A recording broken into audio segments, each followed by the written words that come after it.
അങ്ങനെ ആലോചിച്ച് അവസാനം അദ്ദേഹം പോയിന്റ് ഇട്ടിട്ടാണ് തീരുമാനിച്ചത്. നോക്കുമ്പോൾ 49:50 49 ദോഷമുണ്ട് കല്യാണം കഴിച്ചാൽ, 50 ഗുണമുണ്ട്. ഈ 50 ഗുണത്തിൽ 49 ഗുണവും പിന്നെ ഒരു ഗുണം എന്താണ്? കല്യാണം കഴിച്ചാലല്ലേ അറിയാം ദോഷമാണോ ഗുണമാണോ, പ്രത്യേക അനുഭവം വേണ്ടി കഴിക്കണം.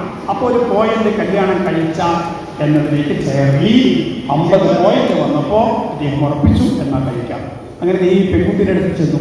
എന്നിട്ട് പെൺകുട്ടിയോട് പറഞ്ഞു, ഞാൻ കല്യാണം കഴിക്കാൻ തയ്യാറാണ്. പെൺകുട്ടി പറഞ്ഞു, എനിക്ക് 2-3 പേരോട് കൂടി ആലോചിക്കാനുണ്ട്. അതാരാ ചോദിച്ചു? എൻ്റെ ഭർത്താവും 3 കുട്ടികളും. ഇയാൾ ആലോചിച്ച് പിടിച്ച് വരുമ്പോഴേക്കും അതിൻ്റെ കല്യാണം കഴിഞ്ഞ് അതിന് 3 കുട്ടികളായി. അപ്പോൾ ഈ തീരുമാനങ്ങൾ എങ്ങനെയാണ് എന്ന് ചോദിച്ചു കഴിഞ്ഞാൽ വിചാരപരമാകണം. പക്ഷേ ഇങ്ങനെ ആയി കഴിഞ്ഞാൽ അത് നേരെയാവില്ല.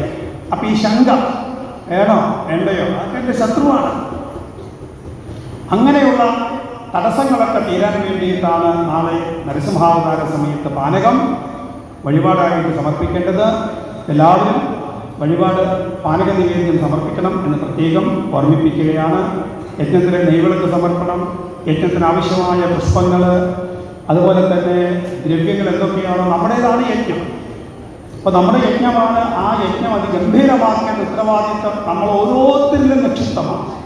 അപ്പോൾ എനിക്ക് എന്തൊക്കെ ചെയ്യാൻ സാധിക്കുമോ അത് എന്തൊക്കെയാണോ അതൊക്കെ പരമാവധി ചെയ്യാൻ നമുക്ക് സാധിക്കട്ടെ എന്ന് പ്രാർത്ഥിച്ചുകൊണ്ട് യജ്ഞശാലയിൽ നാമസങ്കീർത്തനവും യജ്ഞത്തിൻ്റെ അവസാനം ഇന്നത്തെ അന്നദാനം നടത്തിയവർ, പ്രഭാത ഭക്ഷണം, സായാഹ്ന ഭക്ഷണം, പൂജ നടത്തിയവർക്കൊക്കെ ഭഗവാന് അഭിഷേകം ചെയ്യാനുള്ള അവസരമുണ്ട്. അവരൊക്കെ യജ്ഞശാലയിൽ ഉണ്ടെങ്കിൽ ആ കലശമെടുത്ത് ആ പ്രദക്ഷിണം ചെയ്യുമ്പോൾ കലശ പ്രദക്ഷിണമാണ്. ആ കലശത്തിലെ ജലം ഇവിടെ ഭഗവാൻ നമ്മൾ പൂജിക്കുന്നതായ വിഗ്രഹത്തിന് നിങ്ങൾക്ക് വന്ന് അഭിഷേകം ചെയ്യാനുള്ള അവസരവുമുണ്ട്. അതിനെല്ലാവരും തയ്യാറാവണം എന്ന് പ്രത്യേകം ഓർമ്മിപ്പിച്ച് നാമസങ്കീർത്തനത്തിലേക്ക് പ്രവേശിക്കുകയാണ്.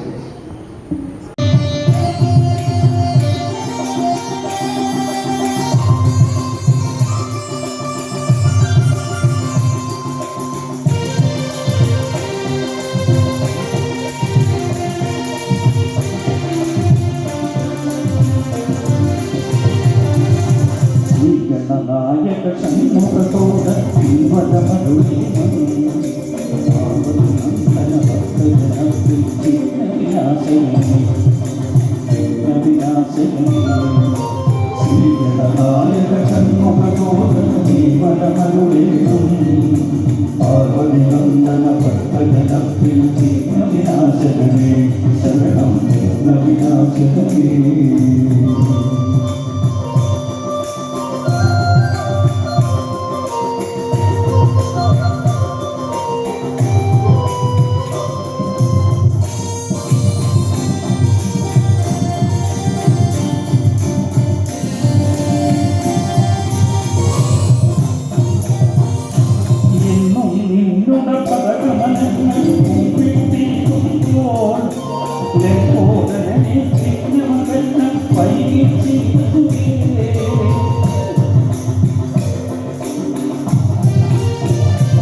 ശരണം